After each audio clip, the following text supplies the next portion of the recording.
ഒരുപാട് സന്തോഷം. SP വെങ്കടേഷ് സാറിന്റെ പാട്ടുകൾ എനിക്ക് ഒരു സ്പെഷ്യൽ ഇഷ്ടമാണ്. കാരണം അദ്ദേഹത്തിന്റെ പാട്ടുകൾ ഞാൻ അഭിനയിച്ചിട്ടുണ്ട്. എനിക്കൊന്ന് ഭീഷ്മാചാര്യ എന്നൊരു സിനിമ, അതിനകത്ത് ഞാനും സിദ്ദിഖും ഒക്കെ അഭിനയിച്ചത്.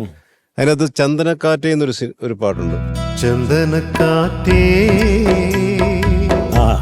കുളിർ കൊണ്ടുവാ.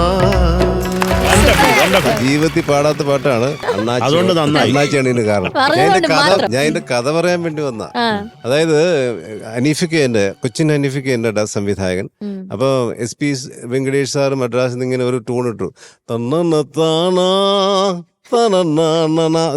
അവരങ്ങനെയല്ലേ ഇടുള്ളൂ. തമിഴിനായതുകൊണ്ട് ലിറിക്സ് പറയാൻ പറ്റില്ല. അപ്പൊ ഒരു ചന്ദനക്കാറ്റേന്ന് പുള്ളി തന്നെ ചുമ്മാ ഒരു ഇതിട്ട് തുടക്കം. ചന്ദനക്കാറ്റ് അത് നല്ലതാണല്ലോ എന്ന് അനീഫൊക്കെ അങ്ങ് അക്സെപ്റ്റ് ചെയ്തു. അത് കൊള്ളാലോ, അയ്യോ അതങ്ങനെ ഞാൻ ചുമ്മാ ഒരു ഡെമ്മി സാധനം ഇട്ടതല്ലേ, അത് വേണോ? അല്ല, അത് എനിക്ക് ഇഷ്ടപ്പെട്ടു, ഞാനത് പറയാം. യൂസഫ് അലി സാറാണ് എഴുതുന്നത്, നമുക്ക് അത് കഴിഞ്ഞ് ബാക്കി പിടിക്കാൻ തോന്നും. അങ്ങനെയാണ് യൂസഫ് അലി സാർ അത് അക്സെപ്റ്റ് ചെയ്ത് വലിയ ഗ്രേറ്റ് അല്ലേ. അപ്പൊ അങ്ങനെ ഒരു കഥ അനീഫൊക്കെ പറഞ്ഞ ഓർമ്മ വന്നു. ഒരുപാട് ഇഷ്ടമുള്ള പാട്ട്. അങ്ങനെ അദ്ദേഹത്തിന്റെ എത്രയോ നല്ല പാട്ടുകൾ. പാൽ നിലാവിലും മമ്മൂക്കയുടെ കൗരവറിലെ മുത്തുമണിത്തൂവൽ തരാ ഇല്ലേ, കേട്ടിട്ടില്ല? മോൻ കേട്ടിട്ടുണ്ടാ? നല്ല അലിവുള്ള പാട്ടാ. അങ്ങനെ അലിവുള്ള ഒത്തിരി നല്ല സോങ്സ് ചെയ്ത ആളാണ് SP വെങ്കടേഷ് സാർ. അദ്ദേഹത്തിന്റെ പാട്ട് ഇവിടെ കൊണ്ടുവന്നതിൽ ഒരുപാട് സന്തോഷം.